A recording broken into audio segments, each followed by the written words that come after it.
Good morning, and welcome back to another Saturday Somm-things with Mats. Hi, I'm Mats, and today is all about sake. So, konnichiwa. I have my good friend Allison Elliott, who is the president of E-Corp and a wonderful sake expert that is she. Whenever I think of sake knowledge, I think of Allison because she is just amazing. And she brought four beautiful sakes with her today, and we're going to just go down these wonderful, wonderful beverages. So, Allison, yokoso. Thank you. Okay, and welcome to the table. Thank you very much, Mats. I brought four different sake today that are very wildly different from each other while still being top grade sake. There's a lot of sake in Japan that is not top grade. It's called futsushu, but we only deal, for the most part, in Argonaut and in our portfolio in E-Corp with the top grade sake. So the first one that we have today is called suige. Suige means the drunken whale. It is a tokubetsu junmai, and what that translates to is a special junmai. So part of the reason that this brewery calls this brand Suige is because it is on a beach. The brewery is literally on a beach.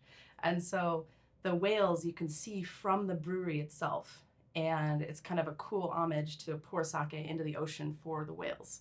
It's kind of a big deal out there. So you get drunken whales. Right, right. And I just love the bouquet on sake. It can be very floral, very citrusy, very just intoxicating.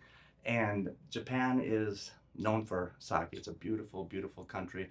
I was talking to Allison earlier, made up of four beautiful islands: Hokkaido, Honshu, Shikoku, Kyushu, and then you have the Ryukyu Islands. Yes. And sake is brewed like beer, but sipped or tasted like wine. So, Allison, tell us about the Drunken Whale. So this is a fairly dry sake, what may be classified as a karakuchi sake. And what you generally get on this sake is petrichor, or the smell of the earth after it rains, a lot of wet rock. But year to year it changes because it is such a light sake. So sometimes you'll get melon, maybe a little bit of lychee. Sure. I think today we're getting a little bit more melon than usual. Yeah. Slate, a little granite, some minerality, and some salinity. I like it. It's so beautiful. And not only does sake go with sushi, but there are so many other options out there. You can have vichyssoise, you can have gazpacho, you can have a spicy salsa, or even just grilled halibut. Yeah, and one of the unknown pairings is pizza. Oh. There's a lot of lactic acid in sake, so that lactic acid pairs very well with cheese and Sure. tomato sauce, and the overall umami-ness of it is very good with, I like that. obviously, the tomato. So, Right, right. Yeah. So, sake number two. Sake number two. This is dasai. Dasai means otter festival in Japanese. This is kind of a famous sake in Japan. If you go on the bullet trains in Japan, this will be served along with its brothers, Dasai 39, Dasai 23, and Dasai Beyond. One of the things that makes this brewery so famous is that when the economic bubble burst in the 1980s, a lot of the breweries, they privatized beer, and so they started making beer instead of sake, or instead of making high-end sake, they were making low-end sake, so that people could afford it. And Dasai did the opposite. They decided, you know what? No, we're only gonna make the highest grade sake possible. So think like Grand Cru, right? So this is the worst sake they make, which is considered one of the best sake in Japan. Right. It's a Junmai Daiginjo, which is the highest grade. It means that at least 50% of the rice has been milled off. 45% of this rice has been milled off. Okay. So they went 5% extra. And some people call it polishing the rice. Right. And this is beautiful. A lot of citrus notes, some lemon, verbena, some lime zest. Yeah. Some gardenia. Yeah. Very floral. Yeah. Frequently when I'm talking to people about this sake, I call it a fruit salad because it is so expressive and it does have so much fruit on it. And a lot of times sake doesn't. It's very one note. Right. But this has lots and lots, and it's got a viscosity to it. Sure. That is familiar to people who like wine as well. I like the banana peel, the banana chip element, because it is just so apparent, not only on the nose, but on the palate. And I haven't had sake with pizza. I'm willing to try it. Yeah. I'm Gotta willing get to it. try it. I usually just have it with fish. Honestly, I'm not a sushi person, but definitely have it with fish because it's so clean and crisp. Yeah. And why people can drink a lot of sake and not get hung over because it's just water, rice, and a little Yeast and mold. Mold, they call it koji. koji. But that's one of the key ingredients that makes sake different from the rest of the alcohol world is the cold mold component. So instead of malting the grains like you need to in beer, they introduce mold, and the enzymatic process then turns the starches into sugars, so they can make sugars into alcohol with the yeast. And it's very low in histamines, which give people runny noses, red noses, Yeah. rashes, hangovers. So sake is not one of those drinks. No. Okay. There's no tannins, there's no Right. sulfites. Yep. It's wonderful. Number 3. Number 3 is Kiku Masamune Taru. So Kiku Masamune is kind of down south near Kyoto. They're a fairly large brewery, but this is a very special sake. So there aren't very many of these in the United States. I think there's 2 in the state of Colorado, but this is a taruzake. Taruzake means it's aged in a cedar cask. It's a Yoshino cedar cask, which is a very old technique of making these barrels and putting the sake in there, and you get it, right? Right. Yeah, Yeah. absolutely. That first thing on the nose is, wow, this is a cedar chest, a cedar Yeah. piece of plank that you could grill salmon on. But when you taste it, it's a totally different animal. Yeah, it becomes a little bit more fruity, a little more spicy almost. A little bit more off dry. Off dry, for sure. I like that. So I'm going to put Allison on the spot.